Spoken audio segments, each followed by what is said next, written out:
సింగరేణి కార్మికుల గుర్తింపు సంఘం ఎన్నికల్లో మొత్తం 13 సంఘాలు ఎన్నికల్లో పోటీ చేసినప్పటికీ సిపిఐకి చెందిన ఏఐటియుసి కాంగ్రెస్ అనుబంధ సంస్థ ఐఎన్టీయూసీకి మినహా ఇతర సంఘాలు ఒక్క డివిజన్ను కూడా దక్కించుకోలేకపోయాయి.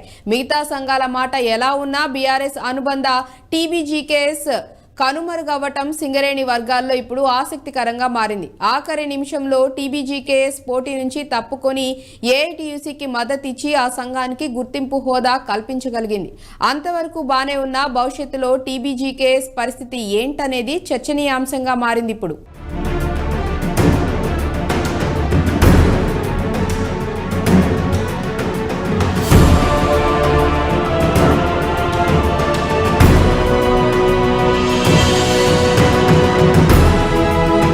సింగరేణి ఎన్నికల్లో ఐఎన్టీయూసీ ఏఐటీయూసీల మధ్య హోరాహోరీ పోరు.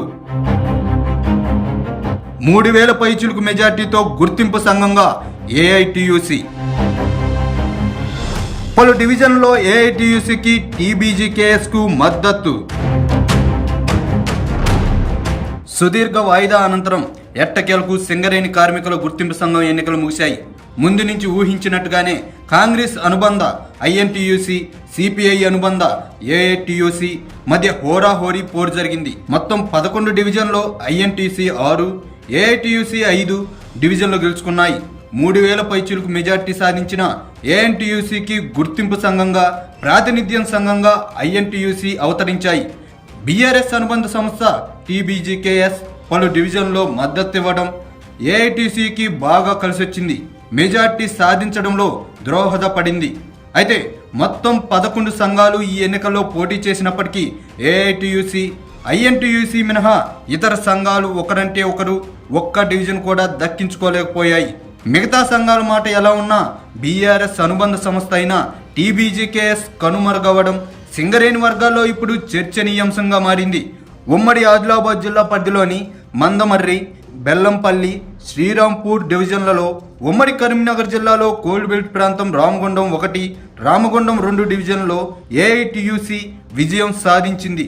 దాంతో సింగరేణి కాలరీస్లో 7వసారి జరిగిన కార్మిక సంఘం ఎన్నికల్లో ఏఐటీయూసీ ఘన విజయం సాధించింది. కొత్తగూడెం కార్పొరేట్, కొత్తగూడెం, మనుగూరు, ఇల్లందు, రామగుండం 3, భూపాలపల్లి డివిజన్లో ఐఎన్టీయూసీ విజయం సాధించింది. ఈ డివిజన్లో టీబీజీకేఎస్ కనీసం ఎక్కడా పోటీ కూడా ఇవ్వలేకపోయింది, ఎక్కడా ప్రభావం కూడా చూపలేకపోయింది. సింగరేణి ఎన్నికల్లో గెలిస్తే కాంగ్రెస్ మరింత బలపడుతుందని భావించిన బీఆర్ఎస్ వ్యూహాత్మకంగా అడుగులు వేసింది. అసెంబ్లీ ఎన్నికల్లో తమను ఓడించిన హస్తం పార్టీని మట్టి కరిపించడమే లక్ష్యంగా సింగరేణి ఎన్నికలు చివరి క్షణంలో పావులు కదిపింది. అసెంబ్లీ ఎన్నికల్లో పొత్తు లేదని పక్కకు నెట్టిన సిపిఐ అనుబంధ సంఘం ఏఎన్టీయూసీకి మద్దతు తెలిపింది. చివరి నిమిషంలో కీలకమైన డివిజన్లో మద్దతు ఇస్తున్నట్టు టీబీజీకేఎస్ తీర్మానాలు చేశారు. దీంతో సింగరేణి ఎన్నికల్లో ఎర్ర జెండా రెపరెపలాడడానికి సాయపడింది. ఇక్కడి వరకు అంతా బాగానే అనిపిస్తున్నా బీఆర్ఎస్ అనుబంధ సంస్థ టీబీజీకేఎస్ సింగరేణిలో కనుమరుగైందనే విశ్లేషణలు వినిపిస్తున్నాయి. 2012, 2017 గుర్తింపు సంఘం ఎన్నికల్లో గెలుపు ద్వారా సుదీర్ఘకాలం పాటు గుర్తింపు సంఘంగా కొనసాగిన టీబీజీకేఎస్ ప్రస్తుత ఎన్నికల్లో ఒకటంటే ఒక్క డివిజన్ కూడా దక్కించుకోలేకపోవడం హాట్ టాపిక్ గా మారింది. కాంగ్రెస్ ఓడించాలనుకున్న బీఆర్ఎస్ లక్ష్యం నెరవేరిందేమో కానీ ఆ పార్టీకి కలిగిన ప్రయోజనమేంటో గులాబీ అధిష్టానానికే తెలియాలంటున్నారు. నిజానికి టీబీజీకేఎస్ ప్రస్తుత ఎన్నికల్లో అనూహ్య రీతిలో కనుమరుగైంది. ఎన్నికల్లో పోటీకి నామినేషన్ వేసినప్పటికీ అసెంబ్లీ ఎన్నికల్లో ఓటమి నేపథ్యంలో కేడర్ నైరాశ్యం వ్యక్తమవుతుంది.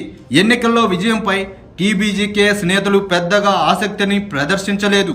అధిష్టానం కలగజేసుకున్నప్పటికీ పెద్దగా స్పందన కనిపించలేదు. దీంతో చాలా మంది కీలక నేతలు ఆ సంఘానికి గుడ్ బై చెప్పి ఐఎన్టీయూసీ, ఏఐటీసీలో చేరారు. కొన్ని ఏరియాలో టీజీబీకేఎస్ నేతలు ఏఐటీసీకి మద్దతు ఇవ్వాలని తీర్మానం చేశారు. దీంతో గుర్తింపు సంఘం ఎన్నికల్లో గనుల వద్ద గులాబీ చండా మసకబారిపోయింది. అసెంబ్లీ ఎన్నికల్లో పరస్పరం పొత్తులతో పోటీ చేసిన కాంగ్రెస్, సిపిఐ అనుబంధ సంఘాలు సింగరేణి ఎన్నికల్లో ప్రత్యర్థులు తలపడ్డాయి. ఇక పొత్తుకు ససేమేరా అన్న బీఆర్ఎస్ పార్టీనే ఇప్పుడు సిపిఐ అనుబంధ సంస్థ ఏఎన్టీయూసీకి మద్దతు ప్రకటించడం ఆసక్తికరమైన పరిణామమని సింగరేణి వర్గాలు చర్చించుకుంటున్నాయి.